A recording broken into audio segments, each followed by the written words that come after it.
구상나무의 연령에 관계없이 모든 구상나무가 죽은 지역이거든요. 멸종할 수 있는 가능성은 점차 커지는. 빙하기에도 살아남았던 구상나무의 절멸 위기.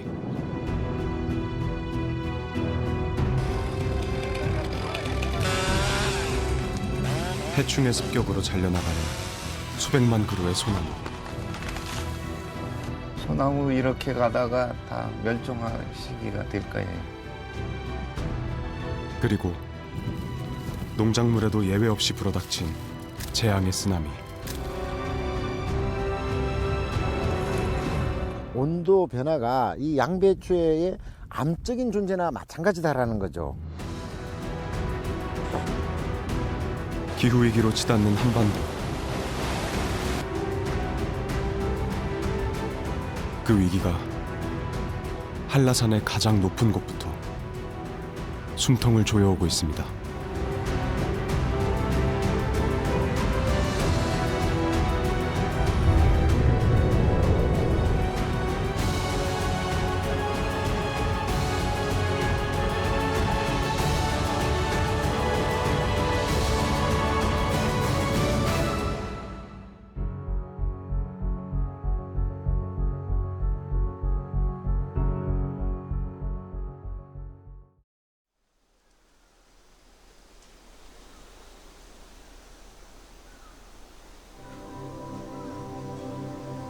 백록담 전경을 보다니 운이 좋았습니다. 그런데 드러난 구상나무 모습이 심상치 않습니다.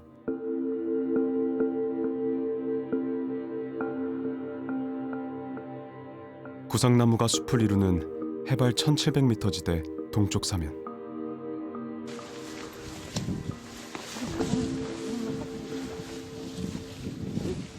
처참합니다.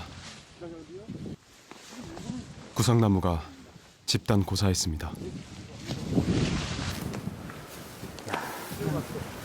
이거는 여기는 뭐 지금 살아있는 구상나무를 전혀 거의 찾아볼 수 없는, 원래는 100%에 가까운 구상나무로만 이루어져 있는 숲이었는데 지금은 구상나무를 찾아볼 수 없는 형태로 바꿔버린. 그나마 있는 것들도 상태가 계속 네, 좀 나빠지고 있는 그런 모습이네요. 언제부터였을까요? 그동안 무슨 일이 있었던 걸까요?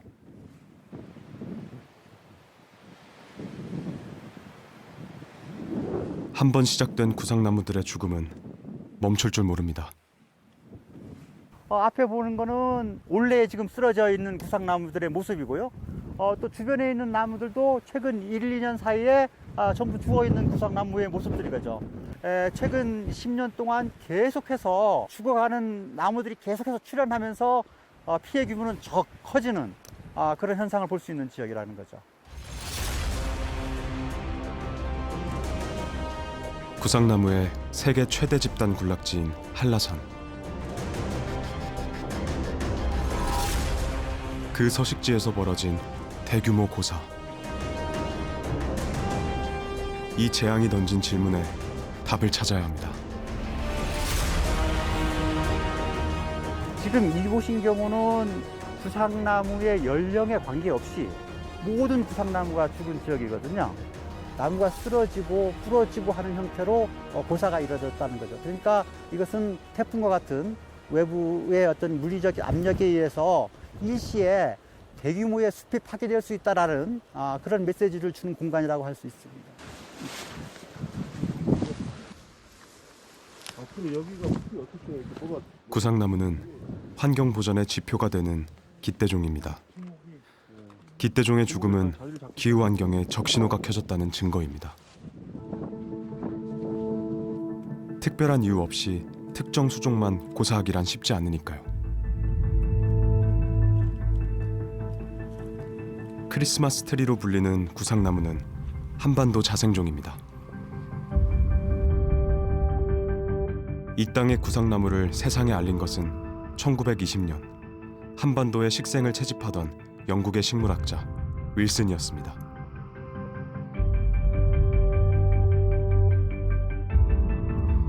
구상나무는 서늘한 아고산대에서 자라는 식물입니다. 특히 한라산이 가장 큰 자생지죠.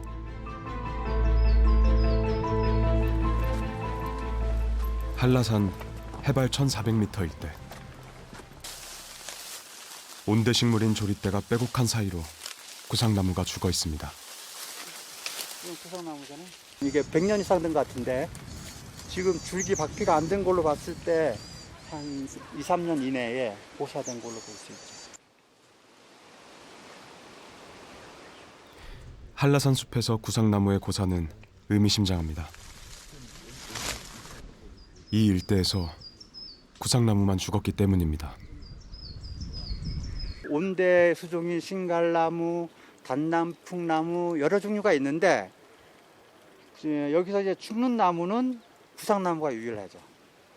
한라산인 경우는 기온이 1도씩 상승됐을 때 수직으로 해발 한 직생대가 150m, 148에서 150m 이동된다 그럽니다. 또 이제 구상나무는 또 점점 이제 또 고지대로 밀려가는 그런 현상이 발생되면서 대부분 다 이렇게 고사되는 형태로 바뀌어졌죠. 최근 제주도의 평균 기온이 2도 가까이 오르면서 구상나무는 해발 1000m에서도 살기 쉽지 않아졌습니다.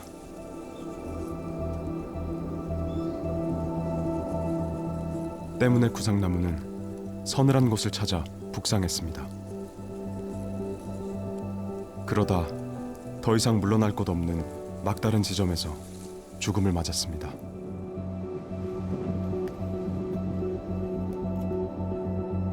고정군 박사 연구팀은 지난 30여 년간 구상나무의 집단 고사 원인을 추적해왔습니다. 21점? 연구는 이상기후의 영향에 집중했습니다.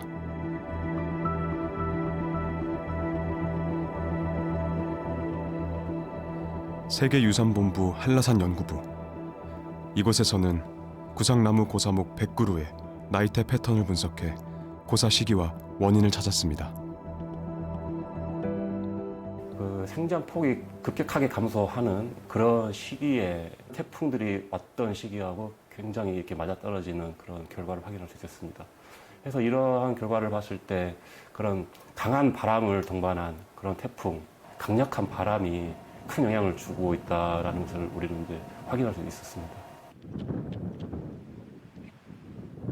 그 고사되게 되는 원인이 2012년 8월달, 9월달에 연달아 발생된 어떤 태풍, 그리고 2013년도에 한라산에서는 겪어보지 못했던 봄철의 장기간의 가뭄이 있었거든요. 그런 어떤 기상의 어떤 극단적인 현상, 뭐 기상 이벤트라고 표현할 수 있는 그런 현상들에 의해서 아주 짧은 기간 내에 대규모로 고사된. 그렇다면 그동안 얼마나 고사된 것일까요? 20년 전 무성했던 모습입니다.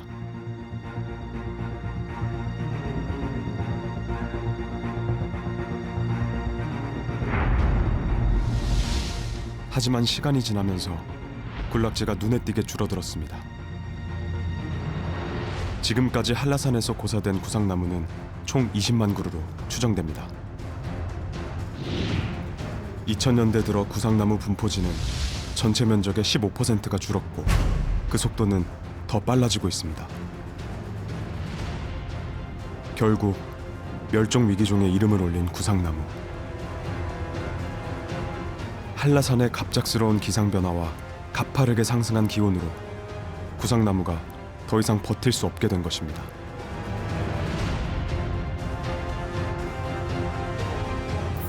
실제로 지난 100년 동안 한반도의 연평균 기온은 1.8도나 상승했습니다. 만년에 뭐 한 1도 오르는 그런 천천히 올라가는 비율이었다 한다면 지금 올라가는 비율은 거의 뭐 100년에 1도가 올라가는 그런 수준이기 때문에 과거의 그런 고기후 기록하고는 또 비교할 수 없을 만큼 상당히 빠른 속도로 올라가고 있다라고 일단은 판단을 할 수밖에 없고 이렇게 온난화가 가속화되면 어느 순간 임계점을 지나서 완전 다른 세계로 돌입한다. 위기는 이미 시작되었습니다.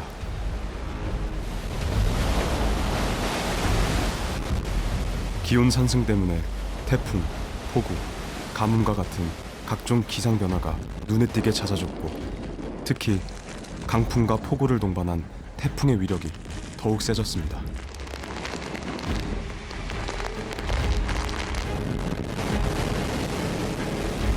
우리나라는 이제 태풍이 지나가는 지역이기 때문에 열을 많이 함유하고 있으면 해양이 그만큼 태풍의 에너지 공급이 원이 되기 때문에 과거에 비해서 강도가 강한 태풍이 우리나라를 통과할 수 있는 그런 가능성은 충분히 있고요. 어떤 티핑 포인트가 있는데 그거를 넘어서기 시작하면 이제 우리가 걷잡을 수 없는 이런 기상 현상이라든지 이런 게 올 것이다. 한 번 파괴된 집단 고사지는 회복될 기미를 보이지 않고 있습니다. 현재 한라산에 살아있는 구상나무는 전체 34만 2천여 그루로 추정됩니다. 최근 개체수가 빠르게 줄고 있지만 새롭게 자라는 어린 개체는 찾아보기 힘듭니다. 자, 45. 45. 이 어린 나무 발생이 많이 이루어져야 되거든요, 사실은. 근데 지금 저희 한라산에서는 그 죽는 나무에 비해서 어린 나무 발생이 너무 적다라는 거예요. 그러니까 구상나무 숲이 6이라는 거지. 살아서 100년, 죽어서 100년이라고 불리는 구상나무. 하지만 지금의 속도로 기후위기가 가속화된다면 더 이상 볼 수 없을지 모릅니다. 한 번 숲이 파괴되면 그 숲이 점차 확산되는 그런 모습을 보여주고 있는 곳인데요. 기후변화에 의해서 기상의 어떤 극단적인 현상의 발생 빈도는 앞으로 지속적으로 높아질 것이고요. 그런 빈도가 높아질수록 파괴될 수 있는 숲은 더 많이 늘어날 수 있는 구상나무의 그 대규모의 집단 고사는 어떻게 보면 한반도 기후변화에 대한 경고의 메시지다.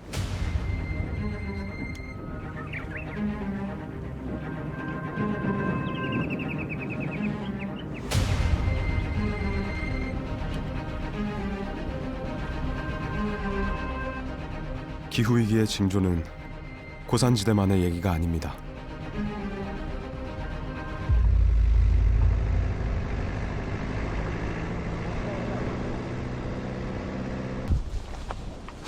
지난 11월 한라산 중턱 해발 900m에 자리한 한 버섯 농장을 찾았습니다.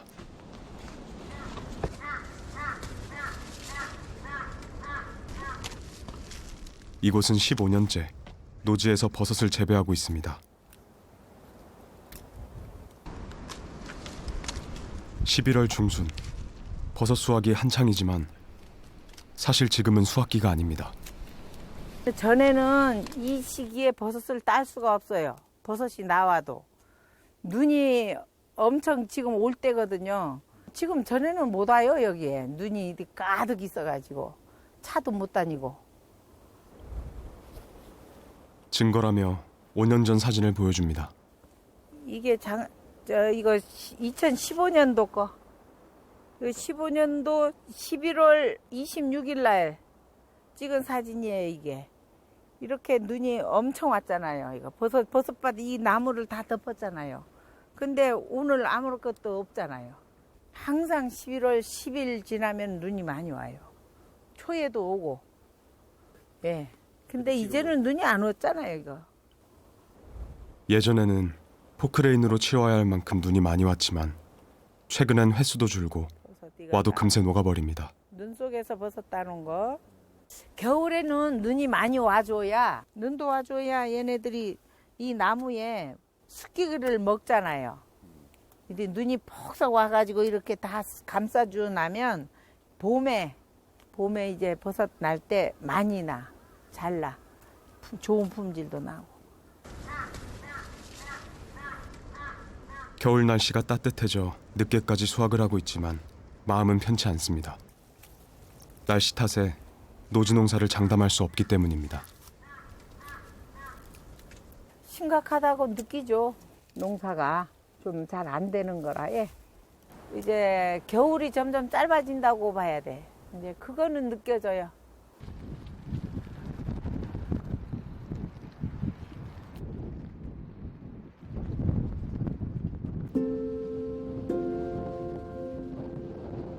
짧은 겨울이 지난 자리에 발빠른 봄이 들어섰습니다. 봄꽃을 빨리 볼 수 있어 좋지만 마냥 좋아할 일은 아닙니다.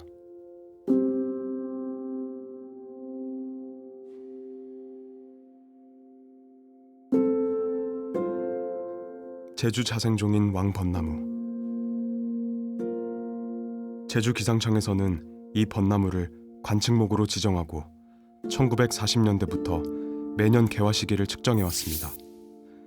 그 결과 지난 81년 동안 개화 시기가 평균 보름이나 빨라졌습니다.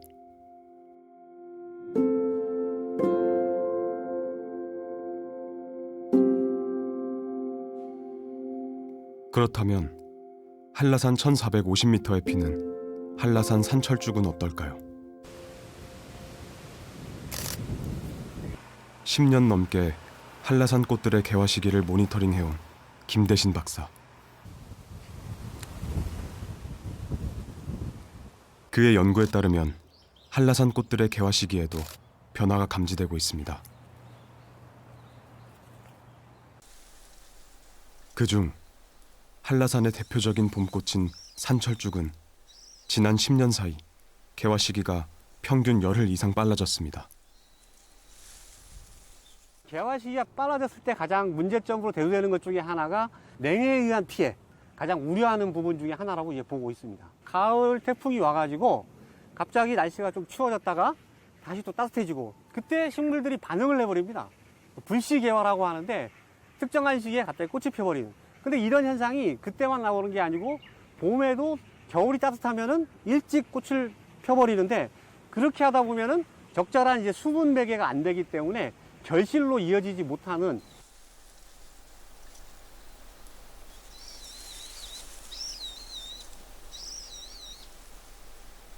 꽃의 이른 개화는 생태계의 교란으로 이어집니다. 취재진이 20년 동안 양봉을 해온 강성국 씨를 만난 것은 양봉의 계절 5월이었습니다.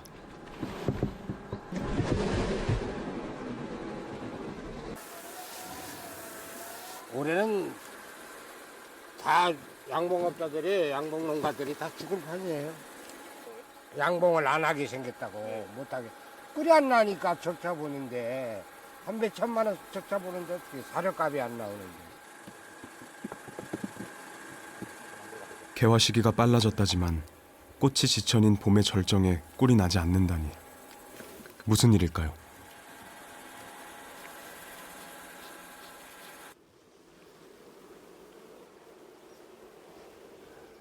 꿀이 하나도 없지 않습니까, 이거. 이 사과 깐내 꿀이 꽉 차야 들지를 못하게끔 돼야 돼요, 무거워서. 그래야 이게 이빨이 참 들지 못하면 한 병 나와요. 작년에도 꿀이 안 났고 전국적인 현상입니다. 올해도 안 나. 올 봄 유채꽃이 필 때도 낭패를 본 강 씨는 다음 꽃의 개화를 기다려 이곳으로 옮겨왔습니다. 벌써 요번 비에 다 꽃이 다 떨어졌네요. 이빨 피었어. 이 꽃에 기대를 걸었답니다. 치통나무고 제주도로 말하면 깨깍나무라 그래요. 엄청 만말라요.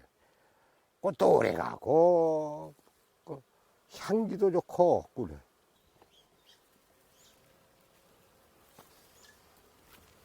그런데 나도 그렇게 잘 안 나요.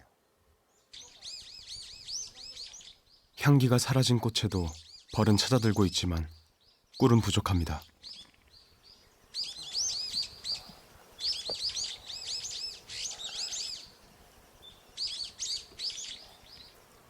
꿀이 없습니다. 써요. 20년 넘게 양봉을 해오면서 이렇게 꿀이 말라버린 것은 처음입니다.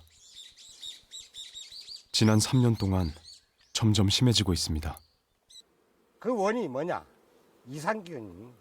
온도가 너무 높아버리면 꿀이 말라버려야 합니다. 또 온도가 너무 낮아져버리면 방기온이 차가워버리면 꿀이 꽃은 있는데 분비가 안 돼요. 비가 너무 와버리면 버리 쓰러져요. 나간 버리면 다 죽어버리지. 돌아오지 못해서. 그리고 이상기온이니까 태풍은 왜 그렇게 많습니까?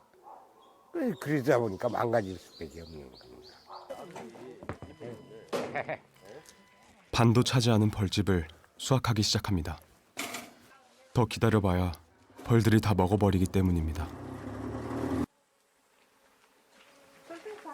예년 같으면 벌써 서너 번을 수확했을 시기에 하는 첫 수확. 30통 넘게 채워야 하지만 오늘은 5통이 전부입니다. 힘들어요, 양모가. 점점 힘들어져요. 대책이 없습니다, 이게. 전국의 양봉 농가가 이상기온 때문에 전부 다 타격을 받고 있습니다.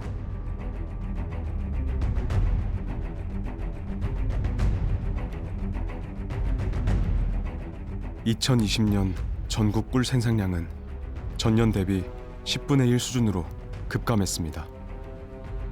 그 원인은 뜨거워진 한반도입니다. 한반도의 과거 30년과 최근 30년을 비교하면 최저기온이 오르고 겨울이 따뜻해졌습니다. 강수의 변화도 커졌습니다. 강수 일수는 줄었는데 여름 강수량과 집중호우가 급증했습니다. 1910년대에 비해서 지금 한 1990년에서 2020년대를 봤을 때 겨울철 길이가 거의 한 14일, 한 2주 정도 짧아지고 그 짧아진 것만큼 여름이 더 늘어난 걸로 됩니다. 바람의 어떤 그 이 방향이나 아니면 형태, 그로 인한 또 강수 패턴이 변화 등등의 이 변동폭이 굉장히 커진 상황입니다.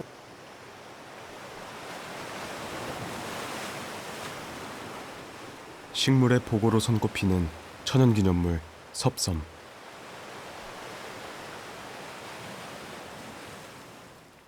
무인도인 이곳에도 심상치 않은 변화가 포착되고 있습니다. 소나무 재선충이 상륙한 것입니다.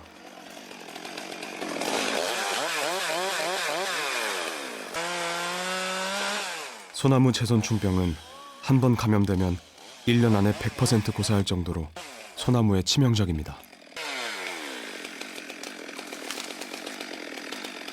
벌레가 요리 투입을 해서 이렇게 타고 이 가지로 번식을 하고 이렇게 점점 내려가지고 나무가 이제 온 몸으로 다 퍼져가지고 이게 죽는 걸로 한 번 이 걸리면 약을 줘도 안 되고 무엇을 해도 이것은 재성충은 안 죽습니다. 이거. 내가 특이로 하면 되지. 예방법도 치료법도 없어서 일단 감염되면 잘라내는 것이 최선입니다. 저것은 한 80년에서 100년 정도 됐을 수 있어요. 저 큰 거. 이걸 없애야 다른 나무를 살립니다. 그래서 이 작업을 하고 있습니다. 이 재성충 번식한 지가 이게 한 10년 됐겠습니다.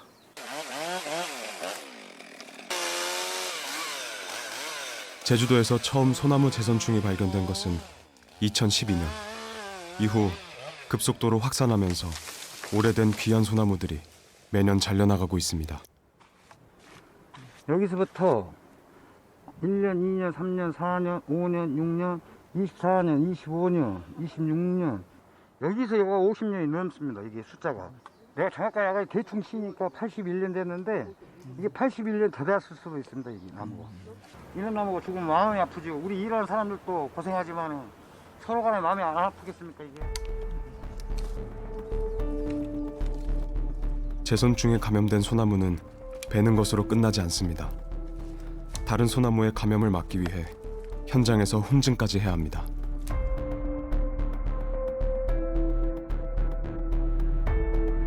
무인도인 이곳에 도대체 어떻게 소나무 재선충이 상륙한 것일까요? 섭섬하고 육지하고 거리가 직선 거리 한 500여 미터밖에 안 되잖아요. 그죠? 그러니까 매개충이 그 정도는 한 번에 날라서 갈 수 있는 충분한 거리가 되는 거고요. 해안지대에 있는 제주도의 소나무는 많이 이제 고사가 된 상태고요.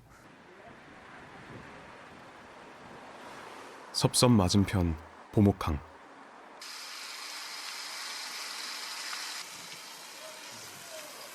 평생 섭섬을 마주보고 살아온 현시종 씨. 그의 눈에는 섭섬의 소나무 재선충이 예사롭지 않습니다. 안타깝죠. 소나무가 많이 죽어가고 우리가 클 때는 소나무 풍경이 아주 푼재처럼 아주 멋있었어요. 지금은 이제 재선충이 너무 많아갖고 거의 다 소멸될 상태의 지경이 와갖고 지금은 보기가 아주 그냥 안 좋아요. 이거 회복되기가 앞으로 힘들 거예요. 소나무 분재 전문가인 현시종 씨는 제주도의 소나무 재선충 창궐이 기온 상승 때문이라고 확신합니다. 이제 앞으로 이것이 온도가 더 오르면 소나무가 지탱하기가 힘들어요. 소나무 이렇게 가다가 다 멸종할 시기가 될 거예요.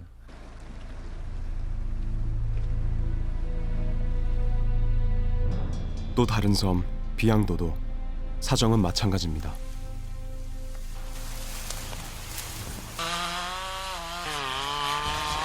(2014년) 처음 소나무 재선충이 확인된 비양도는 나무 주사까지 놓았지만 감염 속도가 빨라지면서 2,000그루가 넘는 소나무를 베어내야 했습니다.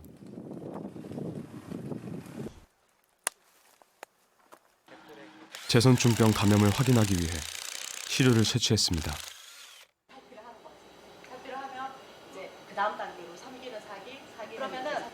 소나무 재선충은 실처럼 가늘고 길게 생긴 선충으로 소나무 조직에 기생하며 수분과 양분의 통로를 막아 고사하게 만듭니다. 재선충은 솔수염 하늘소에 기생하는데 솔수염 하늘소가 소나무 속에 유충을 낳을 때 함께 옮겨갑니다. 이 매개충은 따뜻한 지역에서는 알도 많이 낳고 번식력이 뛰어난 아주 슈퍼 성충이죠. 이런 형태가 나오거든요. 그러니까 따뜻하면 얘들은 굉장히 번식력이 좋아져요. 그런 매개충의 증식력이 증가하면 위험성은 높아지고 그건 당연한 거죠. 제주 해안의 소나무는 이미 초토화된 상황. 인근 섬까지 번지는 것은 예고된 수순이었습니다. 결국 기온 상승이 제주도 소나무를 위기에 빠뜨린 것입니다.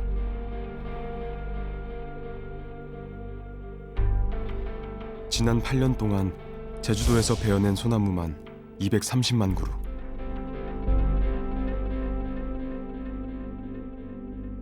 문제는 한라산 고지대에 사는 소나무까지 위협하기 시작했다는 것입니다. 지구 온난화가 되면 이제 따뜻해진단 말이에요. 위쪽으로.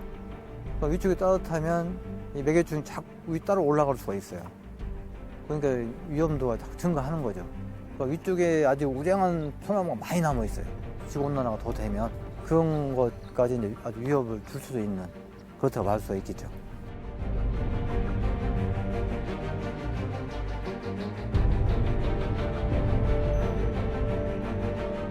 기온이 오르는 만큼 빠르게 확산되는 소나무 재선충. 제주도만의 문제가 아닙니다. 최근 10년 동안 전국에서 소나무 재선충 방제를 위해 베어낸 소나무는 940만 그루가 넘습니다.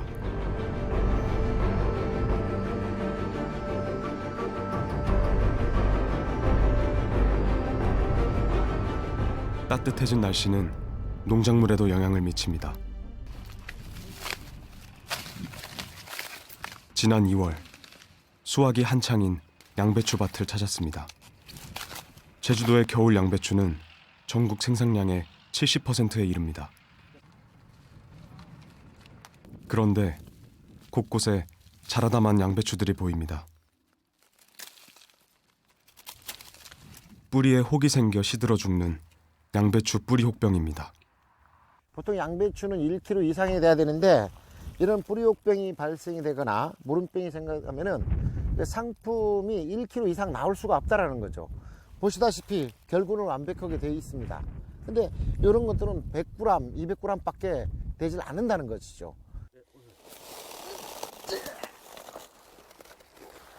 제대로 된 건 보십시오. 이렇게 뿌리의 크기도 완벽하게 설지 않습니까? 크기나 모양이나 잔뿌리나 이런 모양이 무름병입니다. 양배추 무름병도 최근 급증했습니다. 물렀습니다. 이렇게 이렇게 먹을 수 없는 양배추가 돼버렸죠. 이유가 뭘까요? 강수량이 보통 1,600에서 2,000 정도 내렸는데 최근에 2020년, 19년도에는 강수량이 4,000이 넘고 있다는 겁니다. 겨울철도 마찬가지입니다. 겨울철도 따뜻하다 보니까 눈이 내려야 될 시기에 비가 와버리는 그런 현상이 벌어져 가지고 양배추가 늘 습도가 먹어있는. 원인은 따뜻해진 겨울 날씨와 늘어난 강수량. 결국 이상기후로 수확량이 매년 급감하고 있습니다. 온도 변화가 이 양배추의 암적인 존재나 마찬가지다라는 거죠. 그렇기 때문에 이 기후 변화라는 것이 우리 인간만 느끼는 것이 아니라 이런 작물에게도 양배추나 브로콜리에도 느끼고 있다는 것을 알 수 있다는 거죠.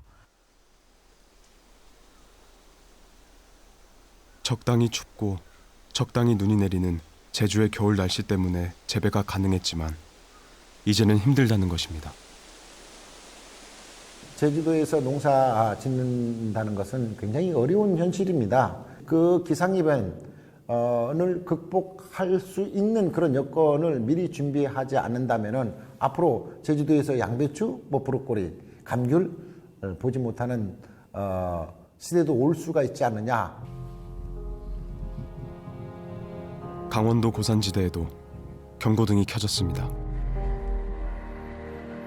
고랭지 여름배추 재배지역.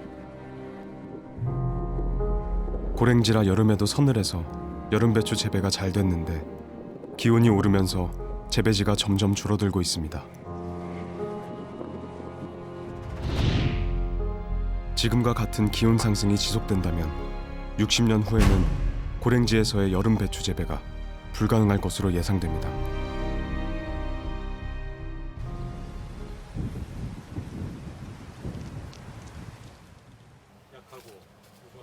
기온 상승이 여름 배추 재배에 어떤 영향을 미칠까? 이를 알기 위해 바깥 온도보다 5도가 높게 설계된 하우스에서 배추를 키워보았습니다.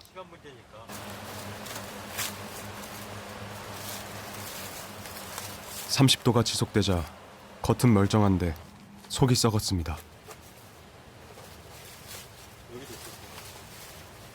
일단 이거는 토양균에 의해서 이게 생긴 건 아니야. 그지? 이거는 기온하고 굉장히 밀접한 관계가 있기 때문에 여기까지 다 썩게 되지. 그래서 이제 폭삭 주저앉는. 문제는 실험실의 현상이 한반도 전역까지 확산되고 있다는 것입니다. 30도씨가 며칠 동안 이렇게 유지가 돼버리면 이런 현상들이 벌어져 버리는 거거든요. 그렇기 때문에 장기적으로 이렇게 기온이 올라가면서 기후 변동도 심해지고 이렇게 고폭염 현상들이 일어날 확률이 굉장히 높아지기 때문에 이런 것들은 이제 대표적으로 이제 기후 변화의 영향이다. 저희가 그렇게 파악하고 있죠.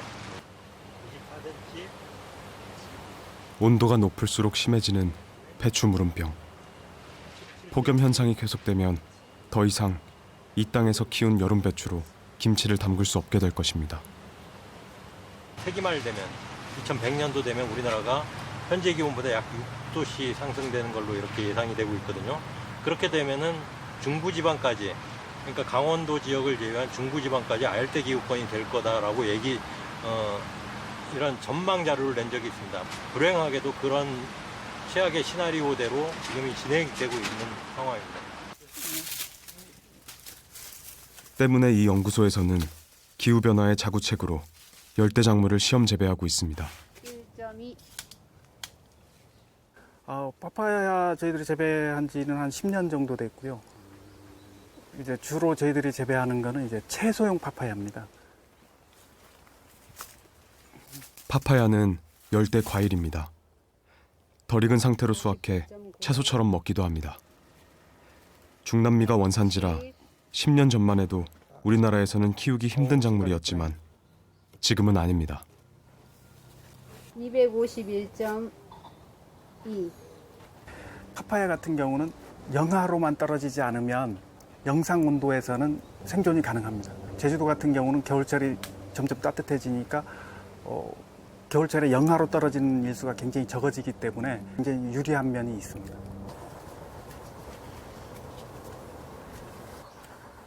다른 하우스에서는 커피를 시험 재배 중입니다. 커피는 이미 한반도 남쪽에서 재배되기 시작했습니다. 그 농업 자체가 기후 의존적인 산업입니다. 처음에 기후변화 얘기가 좀 나오고 했을 때는 그 실감할 수 있을 정도는 아니었는데 지금은 뭐 기온이 상승하는 속도나 이런 걸 봤을 때 기존에 지금 우리가 재배하는 농작물들은 점진적으로 이제 거대한 변화가 있기 때문에 농업인이 가장 큰 피해를 받는다고 그렇게 생각이 됩니다. 이제 지구온난화를 피할 곳은 없습니다. 낮은 곳도 높은 곳도 마찬가지입니다.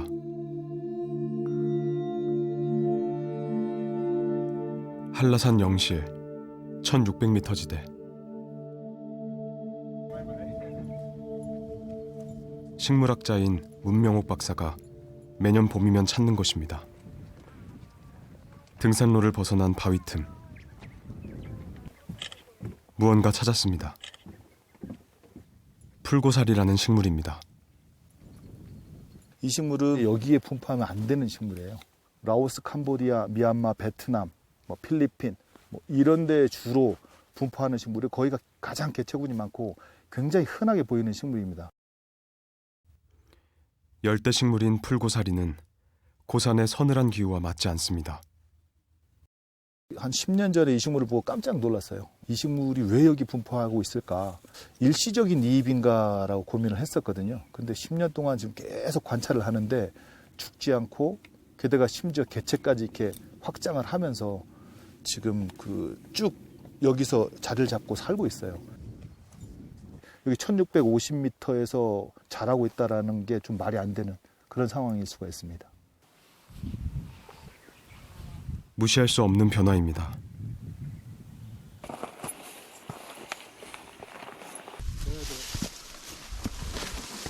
한라산은 1700여 종의 식물이 자생하는 식생의 보고입니다.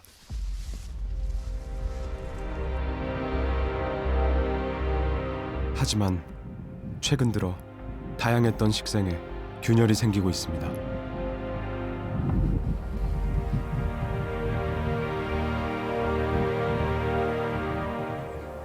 한라산에 분포하는 고유식물이 굉장히 많은데 그 종이 급감해 가고 있는 종들이 굉장히 많거든요.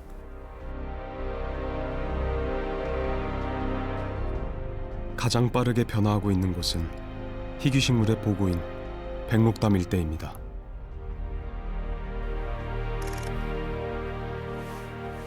문 박사가 예의주시해온 1900m 지대 벼랑 끝.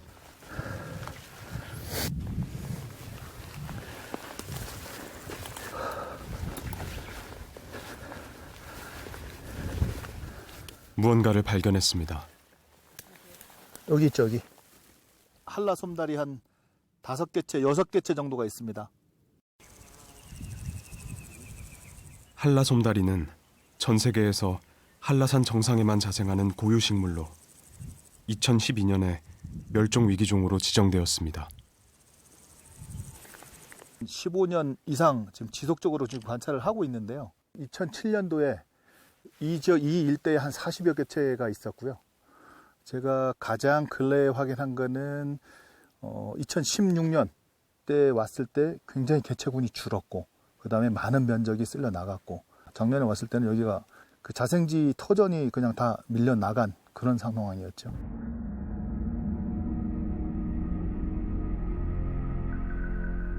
(2007년만) 해도 이곳은 한라솜다리의 군락지였습니다.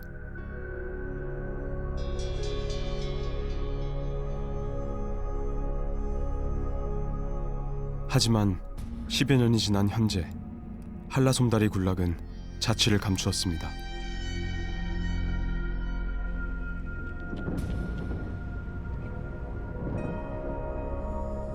무슨 일이 있었던 걸까요? 과거에는 그 한라산에 그 집중호우가 한 800mm 이상 온 적이 한 번도 없었거든요.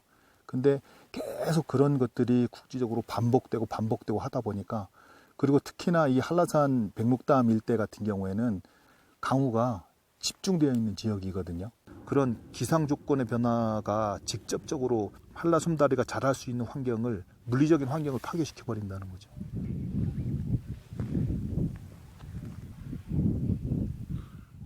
한라솜다리를 찾아 절벽 사면을 뒤지길 몇 시간째. 아, 이 어린 개체가 하나 있네. 이야, 정말 다행이네. 이 어린 개체는 희망일까요? 절망일까요? 이 한라솜다리가 혹시 마지막 촬영이 이 종의 마지막 촬영이 아닐까 하는 그런 마음을 가지고 왔을 정도로 개체군이 급격하게 감소를 하고 있거든요. 이 종이 만약에 여기서 없어진다면 이 전 세계적인 멸종이거든요. 전 세계에서 한라산 지역에만 분포하고 백록담에 있는 개체군인데 전 세계에 지금 10개 개체군만 있다 생각을 해보십시오. 큰일 날 일이거든요. 이게 동물인 것 같은 경우는 정말 아주 시급한 그 보호 대책이 필요한 그런 상태인데, 식물에 대해서는 그렇게 큰 관심을 갖지는 않는 것 같더라고요.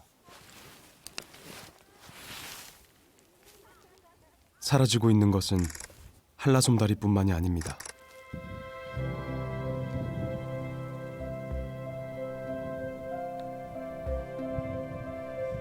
한라산 정상에서만 볼 수 있는 한국 고유종 한라송이풀도 자취를 감추었습니다. 2년 전에 제가 딱 2개체를 확인하고 작년에 그 개체 하나만을 타깃으로 해서 백록담 일대를 다 뒤졌는데 한 개체도 못 찾았거든요.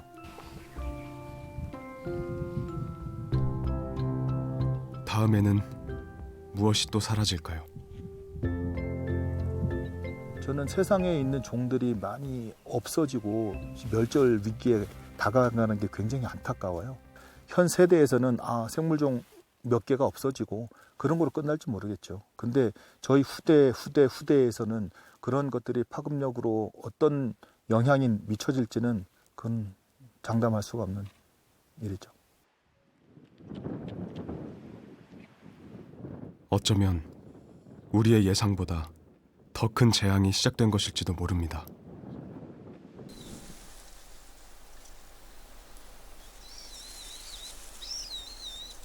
한라산 중산간에 자리한 구상나무 양묘장.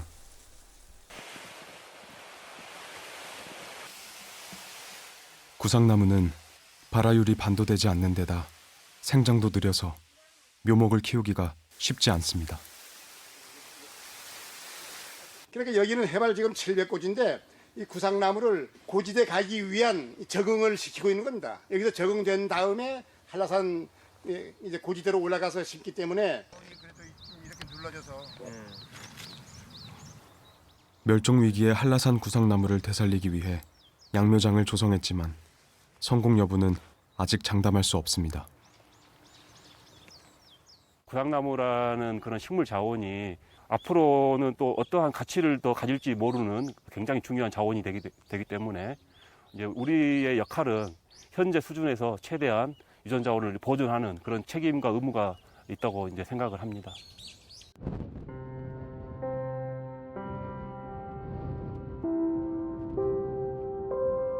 오랜만에 반가운 눈입니다.